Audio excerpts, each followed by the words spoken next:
Welcome to True Insight. In a world ruled by empires without flags, one man, one voice is shaking the table. From the red soil of Burkina Faso to the polished floors of Pentagon briefings, his name is causing discomfort, disruption, and defiance. Captain Ibrahim Traoré has just sent a message to the United States, loud and clear, and the whole world is watching. Before we dive into this explosive story, don't forget to like the video, subscribe to the channel, and comment below. Do you believe Africa is finally waking up? Let's start with the basics.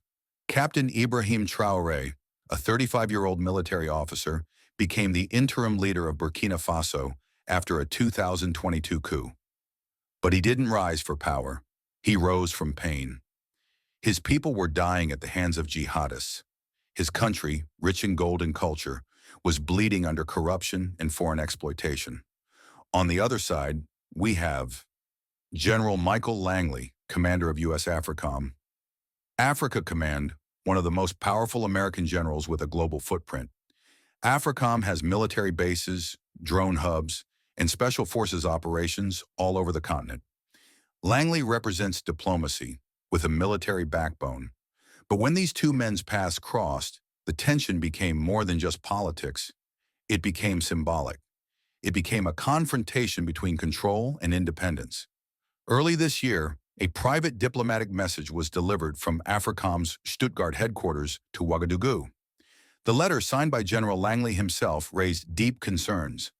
According to insiders, it read, Burkina Faso's increasing cooperation with foreign military entities outside of Western alliance frameworks, particularly Russian contractors, raises security concerns. We urge reconsideration in the interest of regional stability and long-standing U.S.-Burkina Faso relations. Translation: cut ties with Russia, step back into the Western fold, or face the consequences, covert or overt. This wasn't a simple suggestion. It was a red line. And Captain Traoré, he didn't flinch. Viewers, what would you do if a foreign power told you how to run your country? Drop your answer in the comments. Don't forget to like if you support African sovereignty.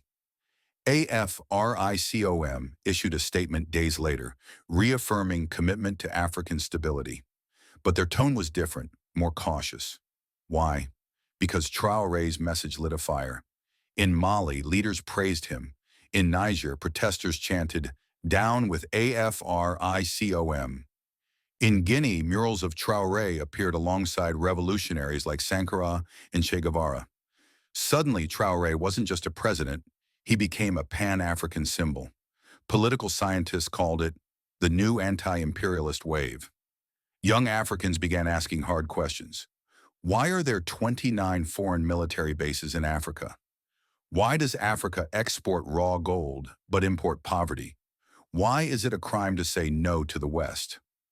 If these are questions you ask too, comment Africa Rising and share this video. To understand the weight of Traoré's words, you have to know the past. In the 1960s, Patrice Lumumba said no to Western manipulation. In the 1980s, Thomas Sankara rejected foreign aid with strings. Both were killed. Both were betrayed. Both became legends. Now Traoré walks that same tightrope, fighting for his people, with powerful enemies watching. But there's one difference. Today's Africa is not the Africa of 1961. There are 700 million African youth under 25. There are decentralized media platforms like this one. You are watching it now. There's a collective consciousness that's no longer afraid. But don't be fooled. Danger still lurks. Traoré's stand puts a target on his back. The West has a long history of punishing bold African voices. Hit like if you believe this generation can protect its leaders. Subscribe to stand with the movement for truth and self-determination. So what happens now?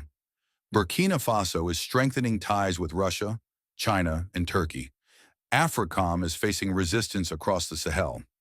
France has lost military access in several countries, and the AU is being pushed to take a clearer stand on sovereignty. The future, it's uncertain. But what is certain is that Africa is no longer whispering. Africa is roaring.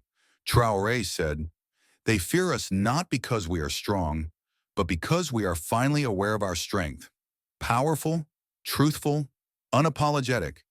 Captain Traoré's message is not just for Burkina Faso, it's for Lagos, Nairobi, Kinshasa, Harare, Addis, Cape Town.